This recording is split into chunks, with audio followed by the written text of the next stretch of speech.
jeu de mots politico-militaire. Il y en a encore quand même qui voilà, sont réfractaires. Et on se rappelle justement à l'arrivée du PCMT du côté de Doha, il a fait comprendre que le dialogue national doit se faire avec tout le monde. Il ne veut exclure personne à la table justement des assises dès le 20 août prochain. Dialogue national, Mahamat Idriss Déby va-t-il tenir son pari? C'est la question que nous nous posons ce soir dans le cadre du point sur l'actualité. Bonsoir, chers téléspectateurs.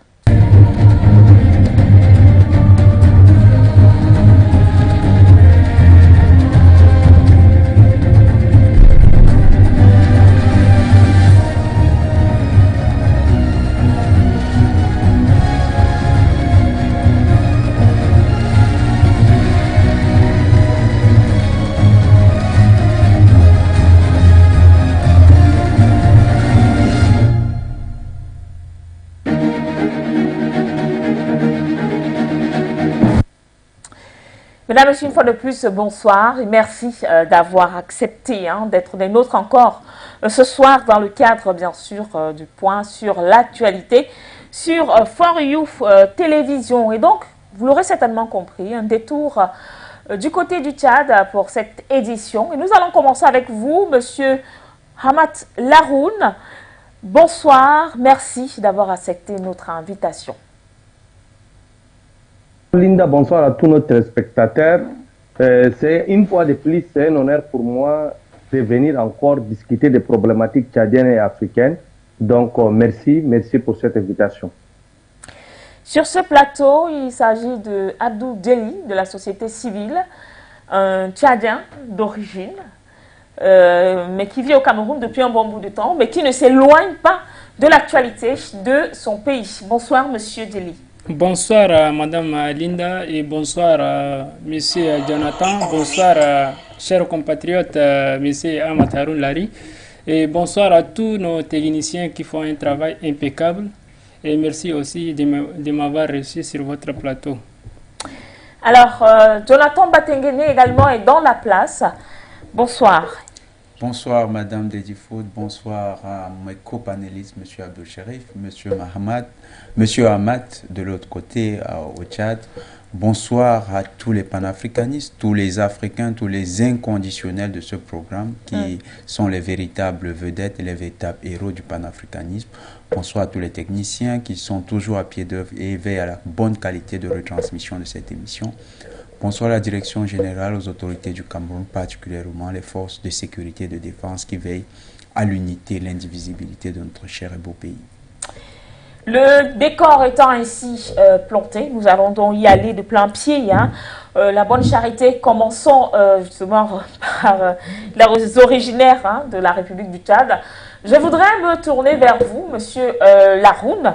Alors, depuis hier, lundi 8 août, il y a des nouvelles qui ont quand même fait le tour venant de Doha, comme quoi le président du Conseil militaire de transition va finalement signé un accord avec justement les différents groupes rebelles armés du côté de Doha. Une nouvelle qui est venue un peu paraître comme un ouf de soulagement, sauf que juste à côté, on a par exemple encore le FACT qui voilà, semble ne pas s'arrimer aux autres.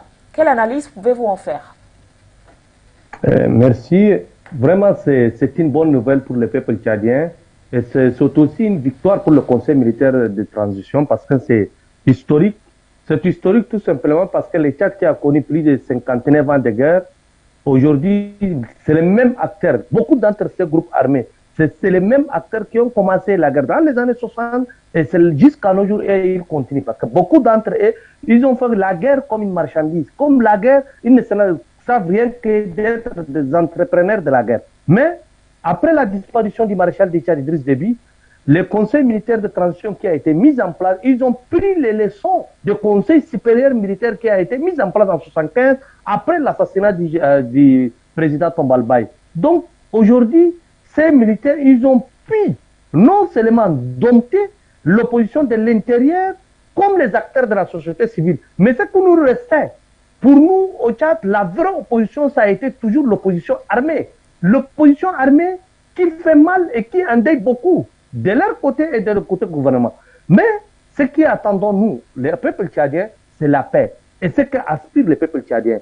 Cet accord s'inscrit dans l'actif du président du Conseil militaire de transition parce qu'il a pris les pouvoirs dans une situation complexe, mais il a réussi non seulement à discuter avec ceux de l'intérieur, en organisant aussi les pré-forums, mais aussi de partir dans un autre pays, discuter avec 52 groupes armés, et parmi lesquels on se retrouve avec 43 qui signent l'accord. C'est une avancée très, très significative pour le peuple tchadien.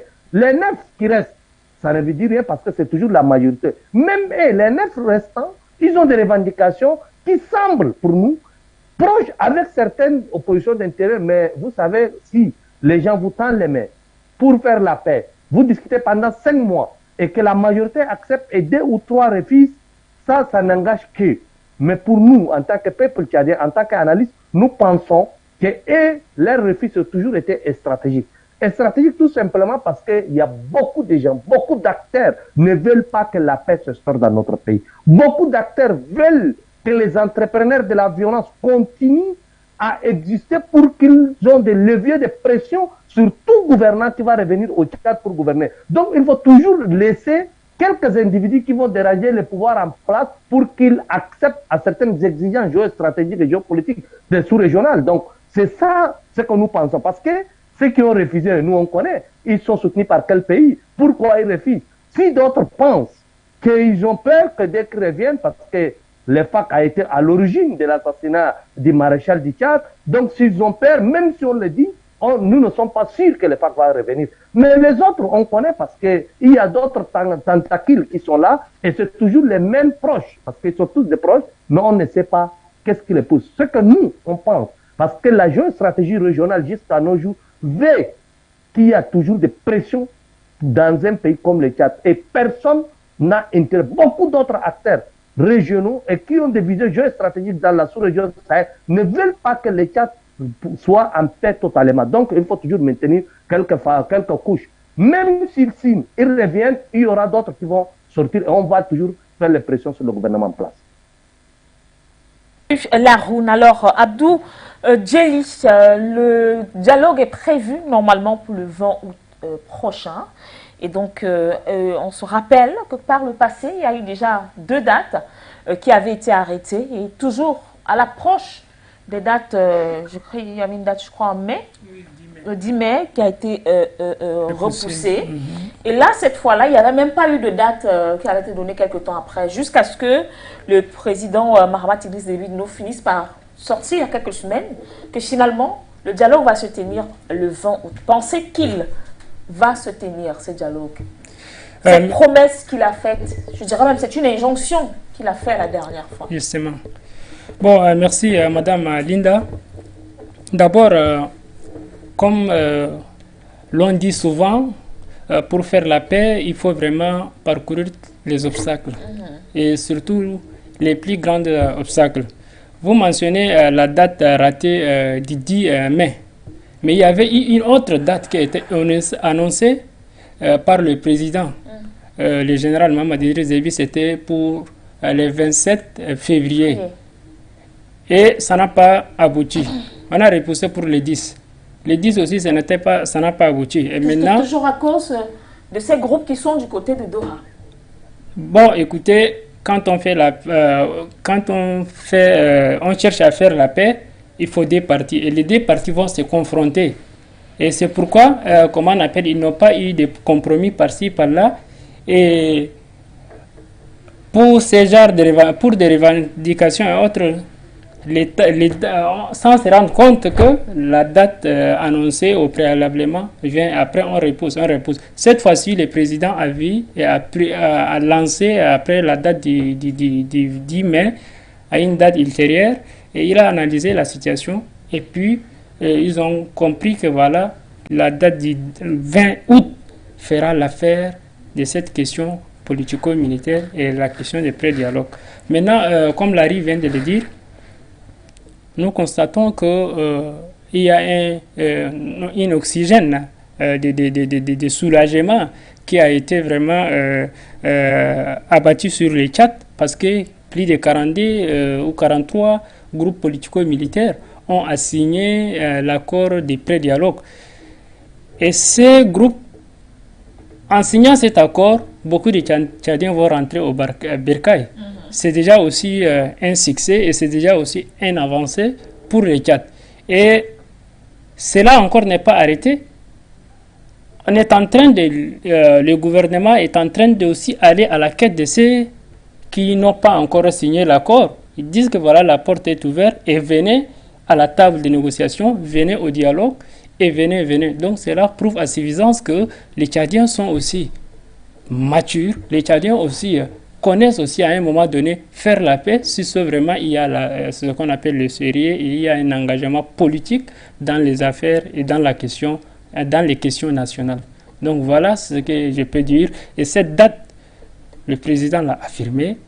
Et quand on aussi voit les réactions des uns et des autres, nous pensons et nous disons que cette date aura lieu. Parce qu'il ne nous reste que seulement 11 jours. Et vraiment, cette date va se tenir vraiment pour faire le dialogue national inclusif. Donc, l'un des objectifs est de ramener bien évidemment le pouvoir aux civils. Oui. Je pense que c'est l'un des objectifs attendus à la suite de ce dialogue. Alors, Monsieur Batengene, le chef de l'État a donné une date. C'était récemment. Il a dit le dialogue, c'est le 20 août. Sauf qu'il y en a qui estiment qu'avant de faire cette sortie, il aurait au préalable eu justement certaines discussions avec certains membres justement de ces groupes-là aujourd'hui qui sont réfractaires à l'accord des différents groupes qui ont donc signé cet accord du côté de Doha. Parce que pour eux, c'est un peu comme si, voilà, il a décidé volontairement de dire, bon, je crois que ça a assez duré, de renvoi, cette histoire, j'ai dit c'est le vent et c'est comme ça. Et c'est la manière, justement, qui ferait peut-être problème au niveau de ces groupes réfractaires. Déjà, il faut reconnaître que jusqu'à présent, les efforts de réconciliation restent tout à fait laborieux dans le cadre de la réconciliation tchadienne. Il y a beaucoup d'acteurs qui ne jouent pas franc jeu. Il y a beaucoup de pesanteurs géopolitiques. Il y a la France qui est en train de vouloir revenir dans le jeu, qui a beaucoup influencé le jeune président Mahamat Idriss Déby Itno. Il y a des acteurs politiques internes qui essayent de faire pression pour que très vite on retrouve des civils au pouvoir. Il y a ces acteurs du FACT qui sont à cheval entre Paris et le Qatar, les Qataris eux-mêmes qui ont des intérêts dans la rébellion tchadienne, par exemple le FACT et beaucoup d'autres acteurs rebelles sont très proches des autorités qataries. Il y a donc des pesanteurs qui laissent croire que d'abord le choix du Qatar n'était pas la meilleure décision. Maintenant, le déroulé jusqu'à présent, vous voyez que le FACT qui est en terrain, peut-être sur son terrain de prédilection, essaye de monter les enchères et d'avoir une meilleure position dans le cadre de ces accords. Ce sera difficile, ça peut être une surprise le 20, mais on se pose bien des questions parce que quand on connaît l'histoire quand même du Tchad, on sait que ce n'est pas la première grande signature d'un accord de paix. Il y a eu plusieurs bien avant et ça n'a pas toujours débouché sur une situation sereine. Est-ce que les acteurs, avec toutes les pesanteurs que nous avons essayé de citer, pourront jouer franc jeu? C'est vrai, le président Idriss Mahamat a la croyance ou bien a la conviction qu'il pourra tirer son épingle du jeu. Et c'est aussi ça le défi historique de chaque génération politique. Mais est-ce qu'il a suffisamment d'éléments pour tenir les acteurs? Parce que les hommes politiques, comme on dit souvent, ceux qui croient, en fait, la parole des hommes politiques n'engage que ceux qui y croient. Donc, tous ces acteurs, vous entendez bien, on parle de politico-militaires. Donc, ils ne sont plus que des militaires. Ils sont devenus des hommes politiques aussi, c'est-à-dire qu'ils ont adopté la carrure politique et jouent chacun sa ruse ou bien son astuce pour tirer son épingle du jeu. Est-ce qu'il pourra tenir les acteurs? Parce que c'est ça le plus important aussi en politique, c'est être capable de tenir les acteurs pour que ces derniers honorent leurs paroles. Est-ce qu'il a tous les leviers dans la main? Ça laisse croire quand même que ce sera une voie difficile. Et avec le Tchad, pour l'instant, on n'est pas encore sorti de l'ornière avec la mort du président Idriss Déby Itno, le maréchal et le grand panafricaniste à qui nous rendons toujours un vibrant hommage lorsque nous nous exprimons sur ce pays. Nous croyons que le jeune général, le général Mahamat, malgré sa bonne volonté, il est sur une ficelle vraiment très mince. Elle est très fragile. Quelle est sa capacité à jouer les équilibristes là-dessus? Ça, c'est peut-être son équation personnelle. Une équation, justement, une équation personnelle qui, forcément, au soir du 20 août prochain, pourra donc nous proposer quand même des issues de réponses. Alors, Monsieur Laroun, pour revenir justement à vous, je vous sens quand même très confiant quand vous parlez de ce dialogue national inclusif qui doit donc se tenir le 20 août prochain. Mais est-ce que le problème ici, ce n'est pas le fait que ce soit Monsieur Mahamat Idriss Déby Itno? Est-ce que si ça avait été justement, je ne sais pas, peut-être un autre membre du gouvernement, si ça avait peut-être été, je prends un exemple, hein, le Premier ministre, Monsieur Padaké par exemple, qui, à l'issue, je ne sais pas moi, de certaines assises, rendait publiquement cette date du 20 août. Pensiez-vous que ces groupes armés aujourd'hui auraient affiché la même attitude? Merci Linda. Vous savez, les premiers ministres, comme les autres hommes politiques, ces groupes armés, la majorité d'entre eux étaient plusieurs fois ministres. Ils ont servi les anciens, tous les gouvernements, tous les présidents qui se sont succédés au Tchad. Beaucoup ont combattu, les présidents Tombalbaye, les présidents Maloum, ils étaient avec Hissène Habré. Donc, ils ont fait l'histoire du Tchad. C'est ces hommes-là qu'on fait face aujourd'hui. Vous avez parlé des premiers ministres ou des membres de gouvernement. Personne d'entre eux n'a pas la capacité ni la carrière de se tenir devant ces hommes.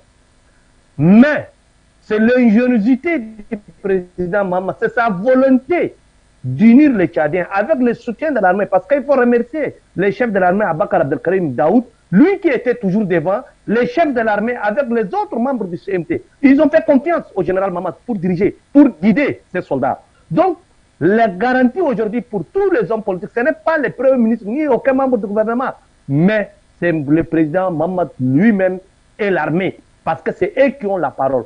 Tous ceux qui sont partis pour négocier, c'est l'ancien chef de file de l'opposition, l'ancien ministre Abdel Alamin Bourmatre, des hommes respectables comme Mohamed Ibrahim Siam, comme Ali Adraman Agar. C'est des gens qui sont nés, qui connaissent ces acteurs. C'est eux qui sont partis discuter avec leurs aînés, ceux qui ont travaillé ensemble parce qu'ils se connaissent. Le président Mahamat a accepté toutes les conditions. Il a dit, il est ouvert au dialogue. Et la volonté du président Mahamat, c'est ça qui a conduit ces hommes à accepter ces conditions, surtout ces engagements pour revenir. Concernant les premiers ministres ou les autres membres du gouvernement, nous savons, c'est des hommes politiques, ils ont des cartes à jouer et ils veulent revenir au pouvoir. Ils ont des partis à gérer, ils ont des membres de partis. Mais il y a un homme qui a travaillé en tant que secrétaire général du gouvernement, mais aujourd'hui il est le directeur de cabinet du président Mahamat. C'est Mahamat Hamid quoi. C'est un homme qui est connu dans ce milieu, c'est un homme politique aguerri, c'est quelqu'un qui connaît et quelqu'un de parole. Et c'est beaucoup d'entre nous ici, beaucoup des acteurs de la société civile croient en cet homme, parce qu'il est le bras droit aujourd'hui du général Mahamat. Lui, qui est là pour son agenda politique intérieur. Et c'est un homme de parole. Et c'est comme ça que vous avez vu beaucoup des acteurs de la société civile, comme des partis politiques, croyant en ces messieurs, ils ont accepté et ils ont vu l'innocence, surtout la volonté du président Mahamat de maintenir la paix et de conduire le dialogue le plus tôt possible. Parce qu'aujourd'hui, il faut mettre en tête, parce que le président Mahamat est le seul acteur au Tchad qui a voulu se débarrasser d'organiser les dialogues le plus tôt possible. Tous les autres acteurs, y compris le groupe armé, ils ont demandé à plusieurs reprises de repousser le dialogue parce qu'ils veulent revenir aussi participer. Mais Mamad veut à tout prix organiser ce dialogue et voir le destin du pays ensemble pour continuer. Aujourd'hui, on a des difficultés intérieures. Certes, c'est toujours les hommes politiques qui détiennent le comité d'organisation pour le dialogue. Même s'il y a des distractions, même s'il y a des problèmes, c'est toujours revient à ces hommes politiques. C'est là où le problème, c'est là où le bas blesse. Aujourd'hui, le président Mamad a signé les accords. Mais nous, à l'intérieur, ce qui est plus important pour nous, pour que le président Mamad revienne encore, de revoir le ministère en charge de dialogue, d'impliquer tous les acteurs comme il le souhaite. Si on les laisse comme ça, il y a des tentatives de ne pas impliquer tout le monde, de choisir le copain-copine. Parce que depuis qu'ils ont commencé, ils n'étaient pas sérieux. Et c'est toujours Mamad ou son directeur de cabinet qui prennent les choses en main. Et on espère dans bientôt qu'ils vont aussi prendre les choses en main. Ces derniers s'alignent aux autres, à la quarantaine d'autres justement groupes militaires, politico-militaires. J'y suis parvenue enfin. Alors on espère qu'ils vont trouver la bonne astuce et s'aligner. Mais en attendant quand même, hein, monsieur Djeli, du côté du Tchad, c'est vrai, vous n'êtes pas de ce côté-là actuellement, mais vous suivez quand même l'actualité tchadienne. On se rappelle quand même que le président Mahamat Idriss avait, bien avant ce voyage du côté du Doha, avait mis sur pied cette politique de la main tendue.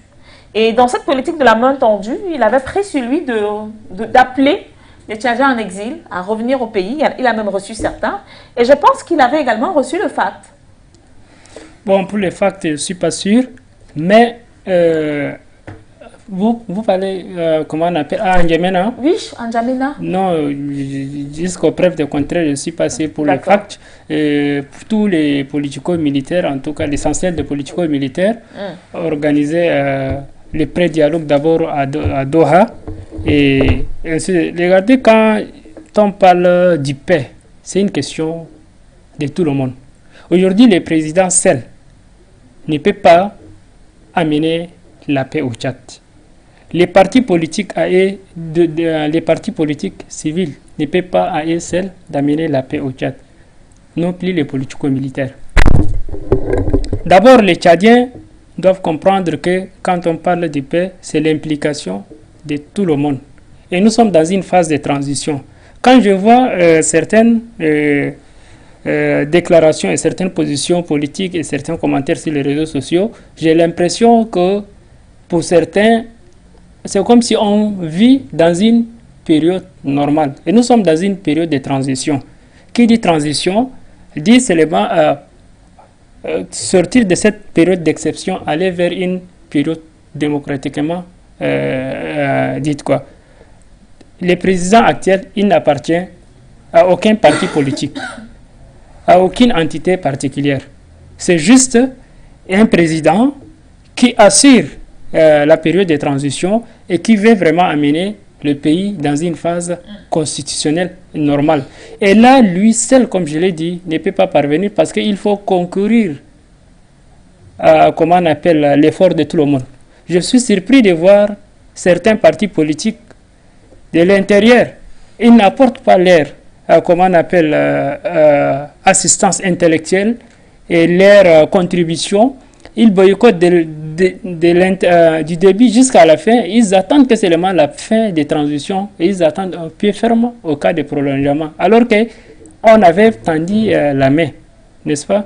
Donc, les Tchadiens doivent vraiment concourir et chacun vraiment essaye de savoir où se trouve l'intérêt national.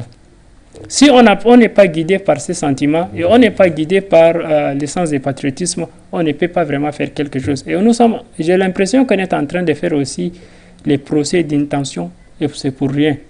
Début au président. Au président, d'accord. Parfois, on dit vraiment il a l'intention de se présenter, il a l'intention de ne pas faire ceci, il a l'intention de ne pas... Alors que le pays a besoin d'une réconciliation nationale. Et la réconciliation nationale n'est pas une fait en soi. Comme Jonathan l'avait évoqué, le Tchad a connu des périodes sombres des périodes sombres. C'est-à-dire, de 59 à 70, c'était la période de l'Union nationale.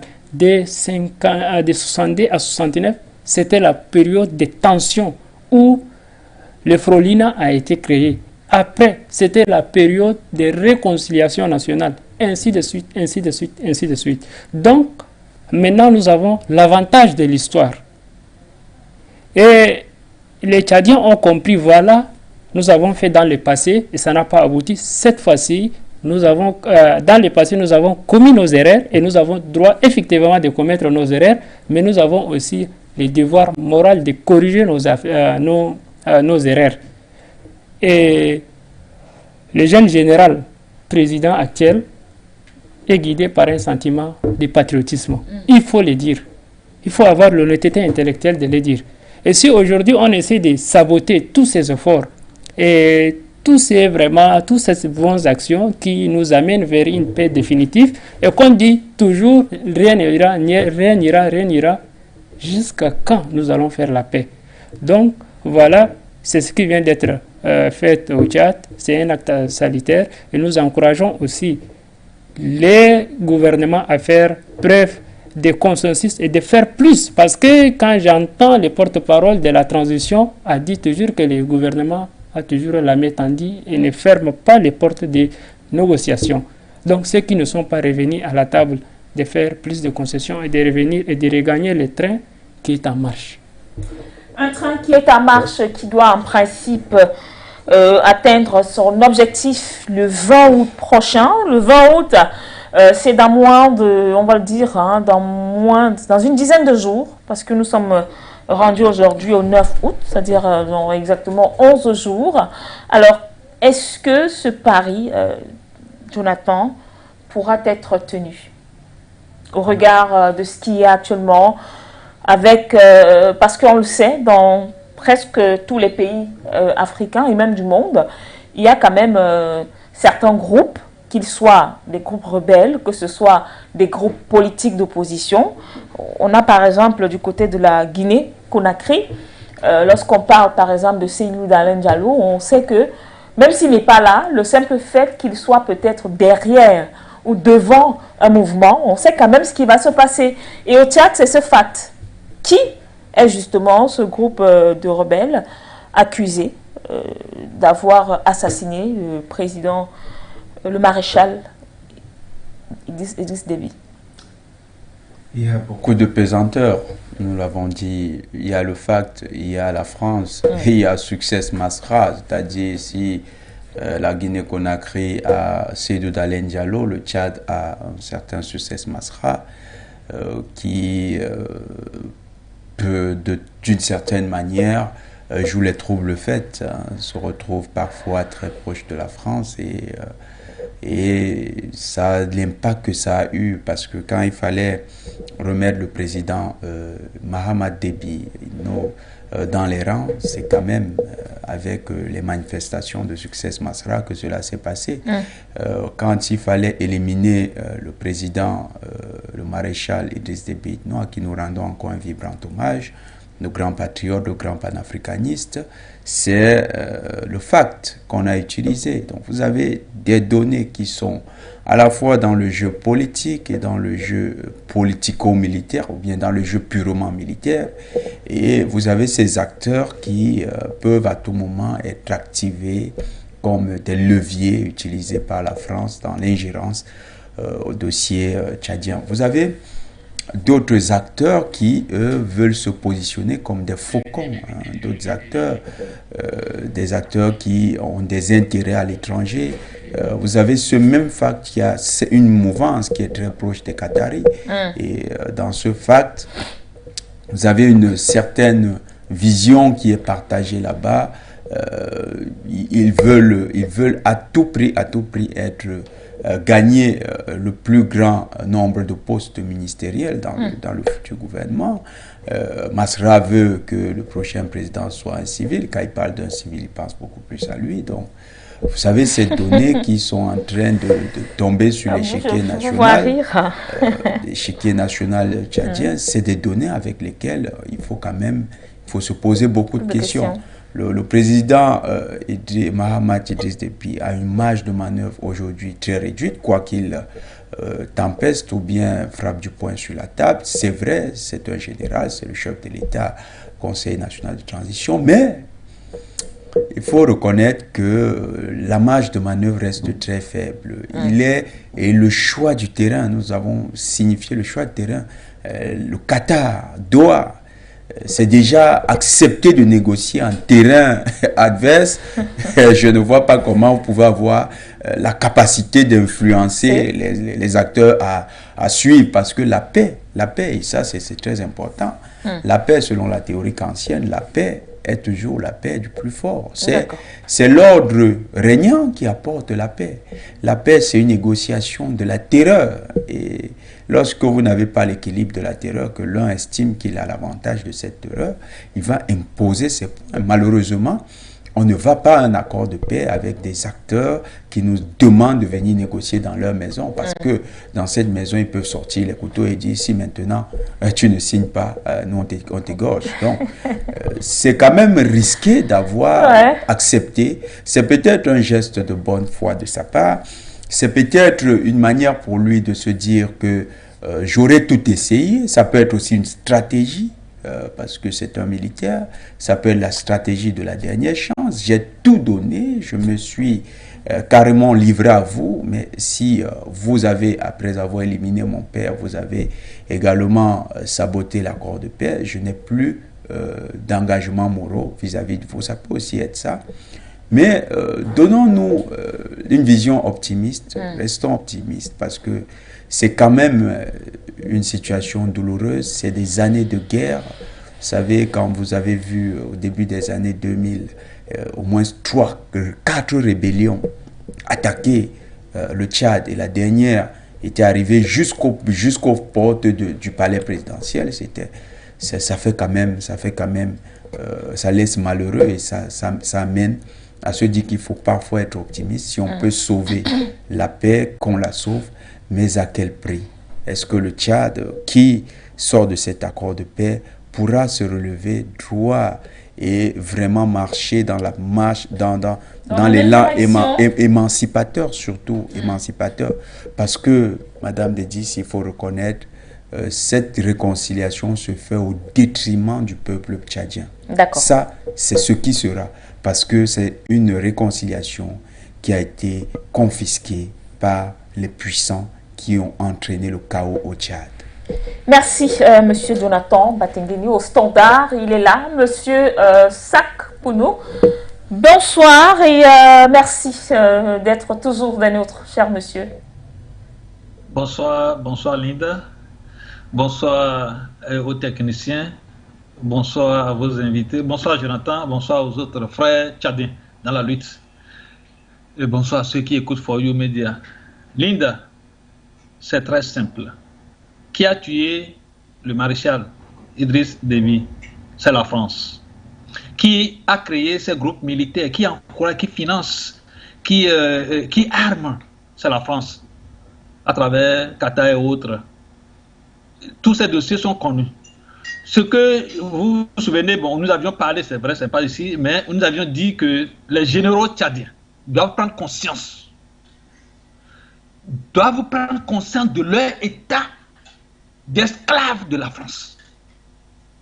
Parce que c'est un problème, le dossier est tellement... Ce que vous voyez là, c'est copie conforme, c'est le système français. Vous savez ce qui a été fait en Côte d'Ivoire avec Gbagbo, ici par l'Afrique du Sud et autres, comme on pensait, c'est la même manière. On pense que oui, la paix va venir. Tchadien, vous ne pouvez jamais avoir la France dans votre coopération et avoir la paix. Notez ça quelque part. Tchadien, peuple tchadien, comme l'a dit tout à l'heure Jonathan, tout cela se fait derrière, au dos du peuple, tchadien. Le peuple n'est pas associé. On parle des militaires, groupe jusqu'à 42, et c'est seulement le peuple. Il y en a d'autres. Tout cela est créé, ce Teuboï est créé par la France pour mieux régner, pour mieux dicter. Vous voyez combien de fois Mohamed s'est rendu à l'Élysée? Mais ça dit, Quand ils nous voient comme ça, là, quand vous parlez comme ça, oui, c'est ce que les Français, parce qu'on voit votre état d'innocence. On vous manipule, on vous fait des promesses, on vous dit, voyez, vous serez bien, la paix va venir. Non, il n'y aura jamais la paix tant que la France est là. Je dis bien, vous n'aurez jamais la paix tant que la France, avec ses institutions, sont au Tchad. Ça, il faut bien noter. Les accords que la France a fait signer à la France, si vous ne les revoyez pas, c'est pourquoi je parle des généraux tchadiens. Parce qu'ils aiment la guerre. Ils aiment manipuler. Mais le temps est déjà passé. Nous sommes à un temps de la paix pour l'Afrique. Et la paix pour l'Afrique, la France est l'ennemi de l'Afrique. Vous devez tout faire, vous, généraux tchadiens. Écoutez bien ce que nous vous disons. C'est très profond.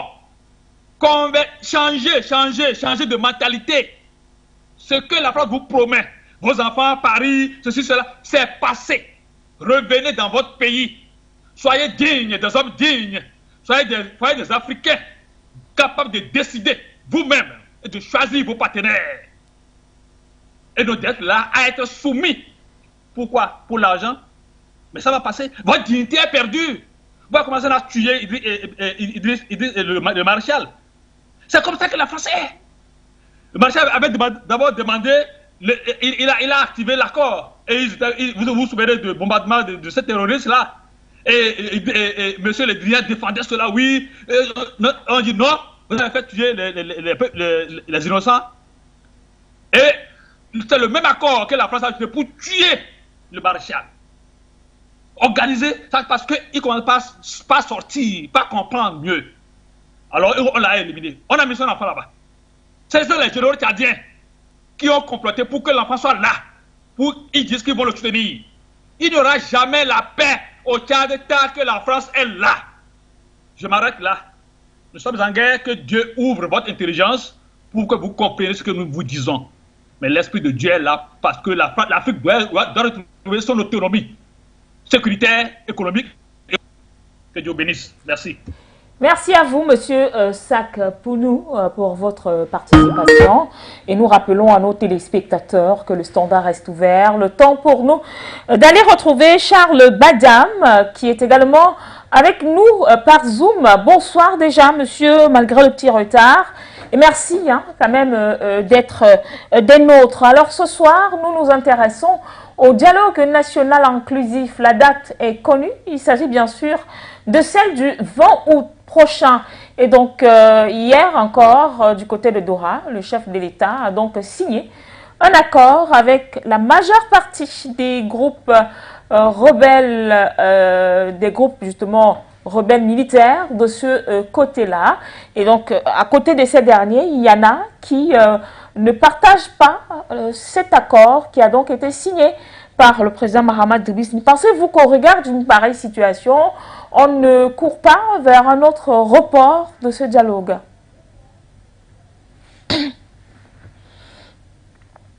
Les spectateurs de l'État accusé. Déjà, l'émission, le sujet est très intéressant et je suis déjà, permettez-moi de parler sans langue de bois parce que... S'il vous plaît, est-ce que vous pouvez mettre un peu plus de lumière chez vous parce que c'est un peu sombre, s'il vous plaît? Oh, là, ça fait que je serai obligé de me déplacer. Non, c'est pas grave. S'il faut se déplacer, ça va. Nous allons vous écouter. C'est mieux. Ok, d'accord. Voilà, merci. Donc, déjà, je voulais déjà dire que demander si le président Mahamat Idriss Déby peut tenir le pari de ce dialogue. Je suis un peu sceptique parce que j'ai comme l'impression que c'est de la poudre aux yeux des Tchadiens.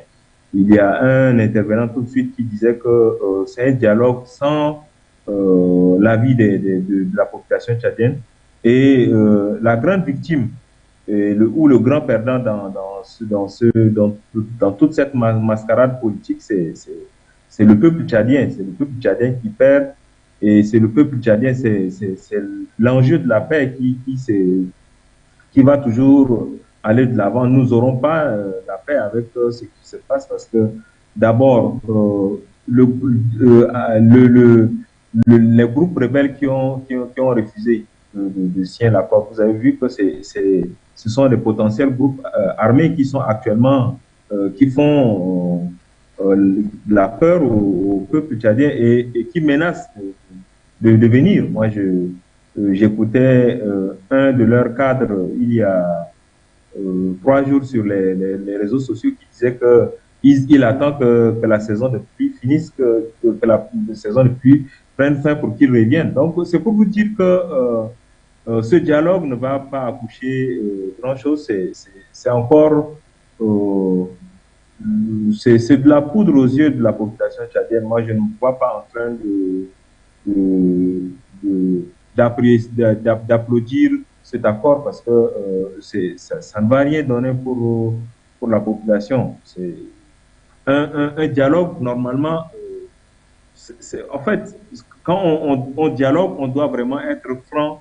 On ramasse des associations et des ONG pour aller les brandir là-bas comme des groupes rebelles.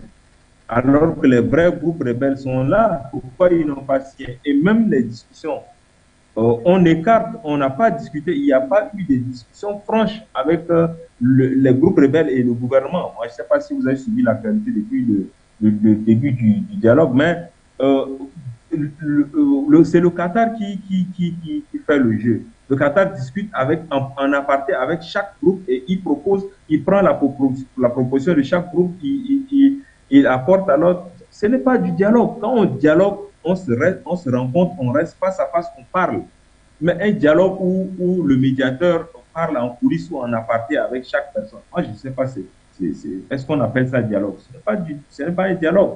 Déjà, d'entrée du jeu, c'est ce que je voudrais donner comme point de vue. Moi, je suis un peu sceptique, quelle que soit la volonté affichée par le président Mahamat Idriss Déby Itno, de faire bien les choses. Moi, je l'encourage dans sa volonté, mais il y aura les obstacles qui vont l'empêcher d'arriver à bout.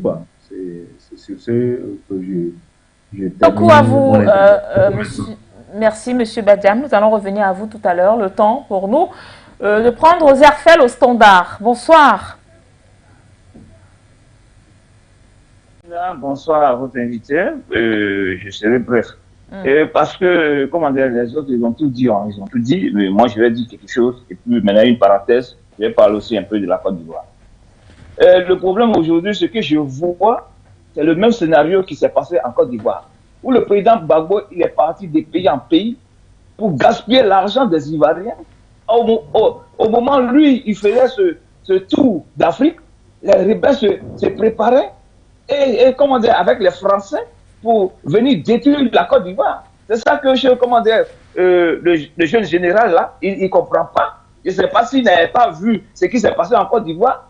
On t'a confié un grand pays comme ça. Même si tu es petit et on te dit quelque chose, il faut utiliser ton intelligence pour réunir tous les Cadiens qui sont dans les pays. Tu n'as pas besoin de gaspiller l'argent des Cadiens pour faire des voyages inutiles. Vous partez dans les hôtels, comme vient de dire l'autre. Comment un individu qui vient vous séparer, vous prend à huis clos ici pour discuter? Quel est ce dialogue-là? Asseyez-vous. Tu n'as pas besoin même d'appeler ces Qatariens ou excusez-moi, ces Arabes-là pour venir intervenir dans votre affaire. On a tué ton père et on dit, bon, pour ne pas y avoir de la guerre, on te dit, bon, il faut rester là en attendant. C'est à toi maintenant de prendre, comment dire, je ne sais pas quel mot je vais employer là, de prendre l'initiative pour que tu puisses réunir les Sénégalais, les Cadiens autour de toi, pour que vous trouviez la solution dans l'immédiat. Tu n'as pas fait le tout. Tous ceux qui sont levés aujourd'hui, qui ont des armes, tu les appelles au Tchad. Tu n'as pas besoin de sortir du Tchad. Ce n'est pas l'extérieur qui fait le combat et qui est fâché. Ce sont les Cadiens qui sont fâchés. Alors, ils sont dans le pays, tu les appelles eux tous, comme faisait ton père, pour s'asseoir là et puis discuter votre problème correctement. Parce que ce que vous êtes en train de faire là, tu mets d'abord le pays en retard, et encore, il y a des gens qui sont en train de se préparer pour attaquer les pauvres citoyens qui sont là, qui ne demandent que vivre. Alors, quand la guerre va venir, là, les balles ne vont pas tuer les gens. Vous qui êtes dans les palais, vous serez protégés. Mais ceux qui sont dans les bidonvilles, ce sont ceux qui vont périr. Donc, c'est le moment d'arrêter ces voyages inutiles qui n'ont même pas de sens d'être là et s'occuper de ton peuple. Les Tchadiens sont là, ils veulent discuter, ils veulent savoir ce qui se passe, ils veulent savoir qui va les diriger demain. C'est la chose. Tu es en train de traîner des pas, tu es assis au palais là-bas, tu es en train de tourner sur toi. Pour faire quoi?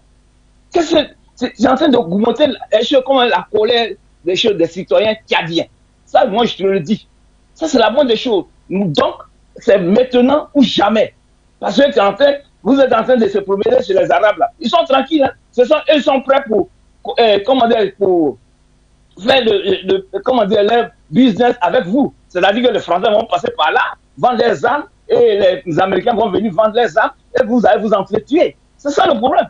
Donc, il faut juger ton intelligence. Ce n'est pas parce qu'il faut avoir les diplômes des choses Sciences Po ou de politique, et puis pour savoir ce que tu veux faire dans ton pays. Même un cultivateur, avec son intelligence, il peut diriger un pays. En plus forte raison, un général comme toi, tu sais ce qui se passe. Je m'arrête là. Et pour finir, permettez-moi, Madame Linda, je voudrais que vous mettiez un peu, comment dirais-je, sur le problème de la Côte d'Ivoire un peu sur le plateau, parce que ça fait longtemps que ce monsieur qui est en Côte d'Ivoire, qui se dit président de la Côte d'Ivoire, là, il nous tourne en bourrique. Il nous tourne en bourrique. Parce que demain, quand les choses vont s'empirer en Côte d'Ivoire, c'est là maintenant les gens vont sortir pour faire géopolitique là. C'est maintenant. Parce que ce qu'on est en train de voir aujourd'hui en Côte d'Ivoire là, c'est la honte que ce gars-là est en train de mettre sur nous. Il faut que vous mettiez un peu, comment dire, ce pouvoir de la Côte d'Ivoire pour que nous puissions discuter ensemble. Pour que ceux qui sont au pays et ceux qui sont à l'extérieur, pour qu'on trouve la solution pour ce monsieur-là. Merci beaucoup à vous, Zerfel. Voilà, le moment sera arrêté et vous serez justement tenu informé de quand et de quoi est-ce qu'on parlera lorsqu'on touchera ce pays de l'Afrique de l'Ouest. Dimi, bonsoir et bienvenue. Bonsoir Madame Dedi, bonsoir à tout le monde, bonsoir à mes jeunes frères qui sont à côté. Bah, je félicite les autorités actuelles pour ces comédies-là. Mais je vous souligne que le peuple en a marre et le peuple a bien compris les enjeux de la France sous prétexte ou avancé par les États-Unis. Dernièrement, quelque chose qui s'est passé, tout le monde est au courant, toutes les radios parlent ici, la débandade de l'armée française. Ils ont laissé de l'or par terre que le peuple est en train de ramasser. On en a marre de ces comédies-là. Ils vont jouer leur tour et puis ils vont passer, ils vont partir. Un jour viendra où le peuple va se soulever pour de bon. Et ce jour-là, leur chicotte ou leur eau chaude qui vont brûler les gens, là, ça n'aura pas d'effet. Merci beaucoup, je ne veux pas rester longtemps. Bonne soirée. Merci également à vous, Dimi. Je vais retourner vers Monsieur Bardjam. C'est vrai que tout à l'heure, lorsque vous parliez, vous estimez que c'était une mascarade qui était donc mise sur pied. Mais à qui finalement pourrait profiter si l'on s'en tenait justement à ce que ce soit de la poudre aux yeux? À qui devait donc profiter cette poudre aux yeux?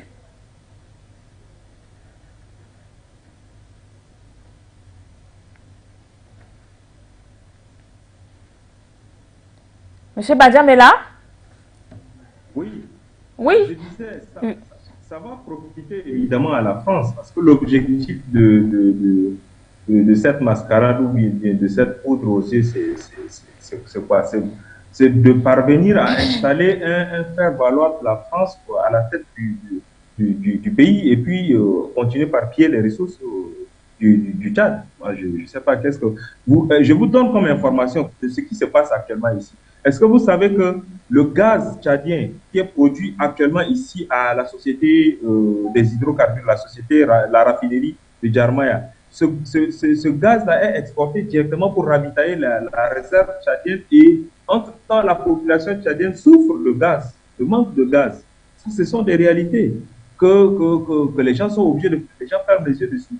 Mais pour moi, c'est que ça va profiter à la France et puis à faire valoir de la France qui cherche à se maintenir au pouvoir ou bien à arriver au pouvoir. Moi, c'est un peu ça seulement. Parce que qu'est-ce que dans les coulisses, je ne sais pas si vous avez suivi les coulisses du dialogue pendant, je me souviens, en mai dernier, l'ancien ambassadeur français de la France au Tchad, Bruno Fuchet, qui a tenu une déclaration fracassante comme ça à l'endroit des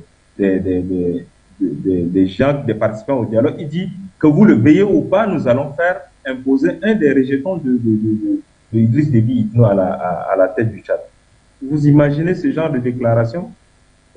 C'est scandaleux, mais c'est ça. Tout ce qui se passe, la France cherche à se maintenir parce que la France a perdu le Mali, la France a perdu la Centrafrique, et maintenant il faut faire tout pour se maintenir au Tchad et continuer par piller les ressources africaines. Moi, je pense que c'est ça seulement ce qui reste. Maintenant, ce qu'il faut faire, il faut que les Tchadiens prennent conscience de ce qui se passe. Nous, qui sommes en dehors de ce jeu politique, de cette mascarade, il faut qu'on prenne conscience. Parce que moi, j'ai toujours commenté l'actualité africaine, mais au Tchad, quand tu parcours un peu la sociologie politique tchadienne, c'est que les gens, les hommes politiques ont réussi à diviser les Tchadiens, à les phagocyter de telle sorte que quand tu prends la parole, on essaie de voir d'abord ton identité ethnique, ton identité religieuse, ton identité régionale. Mais nous d'autres, nous sommes au-dessus de cette considération mesquine. Mais malheureusement, nous sommes considérés comme des marginaux, c'est-à-dire nous ne sommes pas appréciés à notre juste valeur, on ne nous écoute pas. Et c'est la vérité parce que aujourd'hui, quand tu cherches la paix, tu cherches l'unité, tu cherches la justice, tu es souvent mal vu.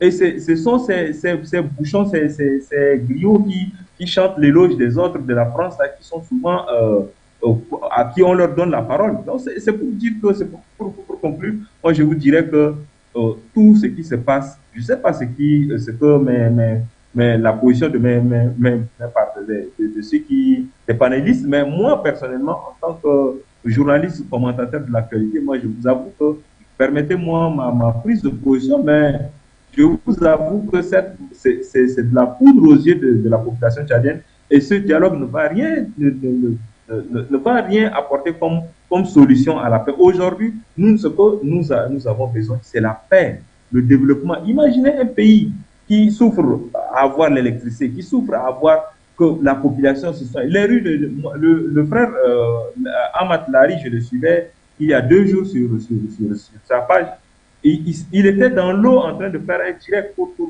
pour critiquer ce qui se passe. Aujourd'hui, Djamena est inondé, il n'y a pas de rue, il n'y a pas de circulation, tout est bloqué.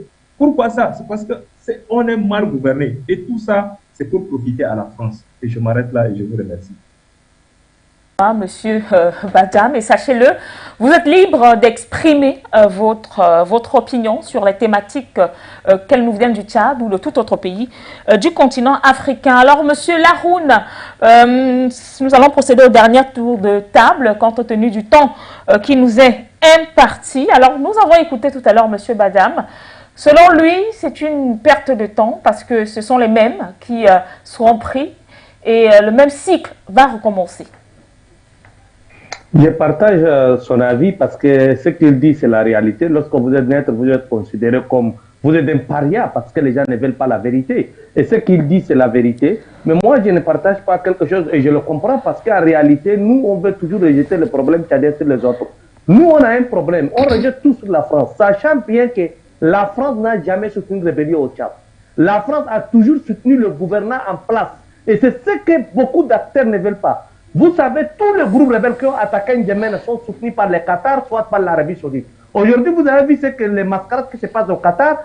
Le pacte est financé, soutenu, armé par les Qatar, et au Qatar, qu'eux-mêmes ne signent pas l'accord. Tous ces groupes armés sont soit soutenus par l'Arabie Saoudite, soit par les Qatar, ou soit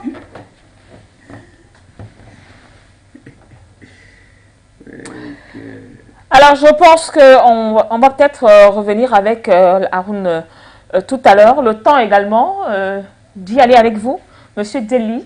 2003 en 2015, l'État tchadien n'a rien. La Chine a tout inventé. Aujourd'hui, les gens sont en train d'exploiter, de piller les ressources, mais personne n'en parle. On parle que de la France. Aujourd'hui, les Qataris financent Boko Haram. Les maréchals, une fois, a dit tous les groupes terroristes au Sahel sont financés par le Qatar. Nous, on était inscrits sur la liste noire des pays abritant le terrorisme. Mais tous les acteurs de la vie sociopolitique du Tchad ont peur de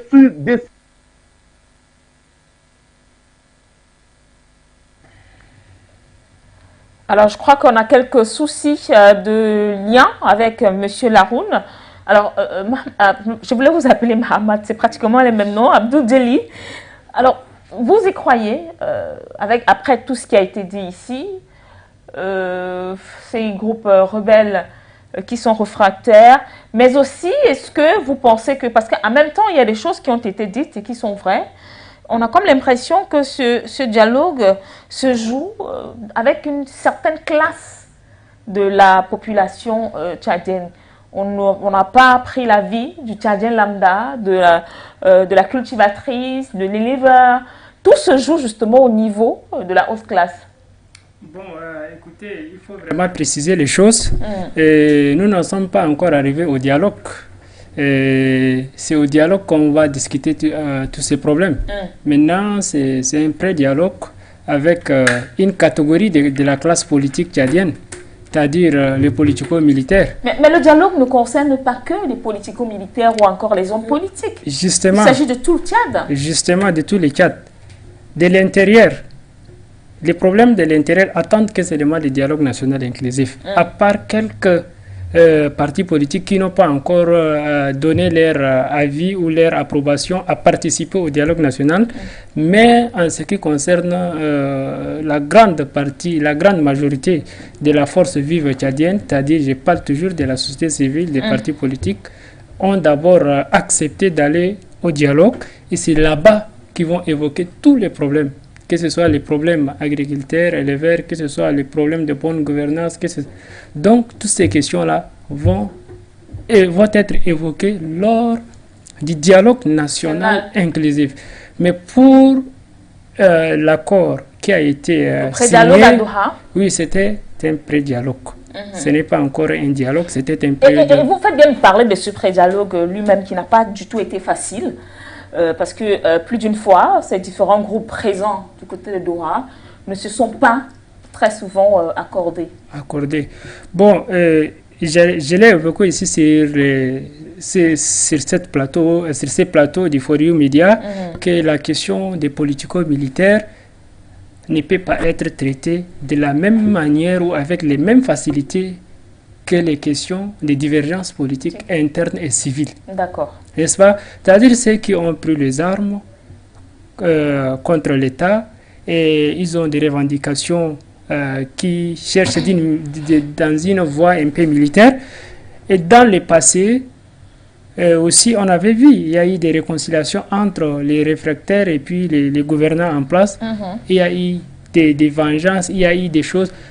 Donc, tout ce climat amène à ce que les politico-militaires, c'est-à-dire les acteurs politico-militaires, d'accorder préalablement avec le gouvernement et en ce qui concerne leur sécurité, en ce qui concerne les revendications, en ce qui concerne l'après-dialogue. Donc, toutes ces choses amènent à discuter. Ce qui a amené ces pré-dialogues, et surtout pas au Tchad, à l'extérieur. C'est-à-dire, si vous n'êtes pas d'accord de l'extérieur, vous pouvez aller là où vous voulez, mais sans être inquiet. C'est pourquoi ils ont d'abord extériorisé les problèmes. D'accord. Si ce n'était pas cela, et si ce n'était pas par cette nécessité, ils vont venir seulement de l'intérieur et directement on va enchaîner avec les dialogues, que de faire aussi un pré-dialogue au préalable. D'accord. Voilà. Et j'aimerais aussi un peu, si vous me le permettez, revenir sur, comment on appelle cette question de victimisation en ce qui concerne la France. Bien sûr, la France a vraiment appuyé, a torpillé, a axifié les États africains. Je suis tout à fait d'accord. Mais ne rejetons pas toujours seulement à la France. Parce qu'il faut d'abord accepter nos différences, laisser aussi les appartenances ethniques, régionales et régionales et donner la main à celui qui veut aider nos nations sans arrière-pensée. Acceptons aussi de nous unir de l'intérieur pour faire face à un ennemi s'il y a de l'extérieur. Mais de nous aussi, de l'intérieur même, nous n'avons pas le courage de dire la vérité, nous n'avons pas le courage de faire la paix, nous n'avons non plus le courage de nous pardonner et avancer vers l'avant et dire que c'est seulement la France. On s'occupe de la France dans la division. Les Maliens se sont occupés de la France dans la division. Je ne pense pas. Ils ont fait ce qu'on appelle l'union sacrée. Donc cette union manque dans certains États, hélas, mais ils veulent vraiment en finir avec la France. Et il faut aussi, pour finir une fois sur ça, que les Africains doivent vraiment refuser certains termes journalistiques anti-français, les sentiments anti-français. C'est absurde de parler de cette manière, parce que le peuple français est un peuple. Et il n'y a pas un peuple qui peut être contre un peuple. Mais il faut s'occuper peut-être de la politique de France-Afrique contre les États. Voilà ce que je peux dire en ce qui concerne ces interventions.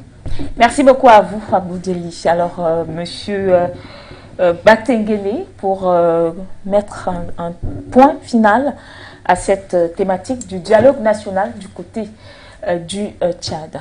Je crois que M. Badiam, je vois un Tchadien lucide quand je l'écoute, qui regarde sans gueule de bois et sans se tromper la scène politique. M. Badiam, ce qu'il a fait comme analyse, nous prenons aussi avec nous ces remarques. C'est un dialogue qui est voué à très peu de résultats. C'est un dialogue à risque. Non seulement il est risqué, mais en plus, il est déjà hypothéqué par la forme. Le choix doit. Les financiers du FACT vous appellent pour discuter avec le FACT. Le FACT vous ferme la porte. C'est une très mauvaise image. Je crois que le président... On dirait une humiliation préparée. Appelons ça comme on veut, mais disons-nous que c'est pas bon dans un dialogue. Mais le président Mahamat, tout ceci arrive aussi parce que le président Mahamat, quelque part à cause de sa jeunesse, et c'est pourquoi ceux qui ont pensé à l'élimination du président Déby l'ont fait, n'a pas la poigne et n'a pas su s'appuyer sur les mêmes ressorts que son père. Il s'est certainement séparé de beaucoup de fidèles de son père et il n'a pas, il a voulu avoir son propre timing, mais quelque part il risque de s'en mêler les pédales. Il risque de s'en mêler les pédales parce que, comme le disait tout à l'heure un de nos téléspectateurs, la France, tant qu'elle rôde le Tchad, ne peut pas espérer des lendemains meilleurs. Prenons lors de la dernière opération qui est arrivée, je crois, 2003-2004, non 2006, lorsque la rébellion est arrivée presque aux portes de la présidence. Le Tchad avait un fonds de 300 milliards de francs CFA pour les générations futures. Et le Tchad avait voulu reconstituer sa défense en demandant cet argent. Le principal pays qui se propose comme étant un partenaire, qui s'était opposé à la dépense souveraine du Tchad, c'était la France. C'est dire que la France ne veut même pas voir le Tchad s'émanciper. C'est un peu, de la part de nos frères tchadiens, c'est un peu naïf de croire que ce qu'ils voient de la France, c'est quelque chose qu'on peut simplifier. La France est beaucoup plus dangereuse que ça et nous ne minimisons pas l'importante base militaire française qui a été déployée au Tchad, mais nous tenons à reconnaître que si les Tchadiens doivent s'en sortir, ils doivent penser un peu que le peuple ivoirien aujourd'hui est en train de tenir une résistance farouche à la dictature de M. Alassane Dramane Ouattara et au système injuste que la France-Afrique a introduit là-bas. Ils ont aussi une base militaire, une grande base militaire qui est là-bas, le 4e RPIMA, et ces derniers, dans ces conditions, réussissent à mener leur bataille. Il y a des pays sur lesquels nous attendons de voir le peuple africain se lever résolument. Nous l'avons vu lors des dernières manifestations. Nous voulons que le peuple tchadien soutienne, ne serait-ce que le jeune président Déby, parce que ce dernier a été fragilisé par des manifestations. Il faut le reconnaître. Il faut au moins le soutenir, lui montrer qu'il doit prendre le courage, aller discuter avec 42 groupes rebelles, là où les rebelles sont financés. Ce n'est pas la meilleure option. Le président Déby, nous ne sommes pas des vantangais, mais le maréchal Déby avait montré le chemin. Ces groupes rebelles, il fallait les mater. D'accord. Et c'est quand ces groupes rebelles seront matés que finalement, ils vont eux-mêmes se convertir à la vie politique. Et c'était la mission que nous croyons que le président Déby, le jeune Mahamat, s'assignait. Nous sommes un peu sur notre fin de voir et qu'il ait plié un peu les chines, qu'il se soit courbé, même si on ne pense pas qu'il soit finalement totalement à genoux. Il peut se ressaisir, il peut reprendre le chemin, il peut reprendre son peuple et surtout travailler avec les leaders crédibles de la société civile, les leaders crédibles de toutes les composantes de la société. Parce que, comme le disait encore M. Abdelcheli, il y a un vrai problème, c'est un problème de cohésion aussi, d'unité nationale parfois qui se pose au Tchad. Il y a le problème ethnique qui est parfois fort, qui a été instrumentalisé par la France. Mais si le président Déby prend le chemin résolument de l'unité et qu'il ramène tous les fils du Tchad sur la même table, sans forcément passer par cette mascarade de Doha, je crois qu'il pourra peut-être redonner de l'espoir au peuple tchadien. Merci à M. Batengeni, merci à vous, Abdou-Deli. Merci également à Charles Gadam. N'oublions pas Amat Laroun d'avoir participé à cette édition. Le point sur l'actualité dans une dizaine de minutes. Ne manquez pas le grand journal sur For You Télévision, une présentation de Madame Begoudé Madone. Bonsoir.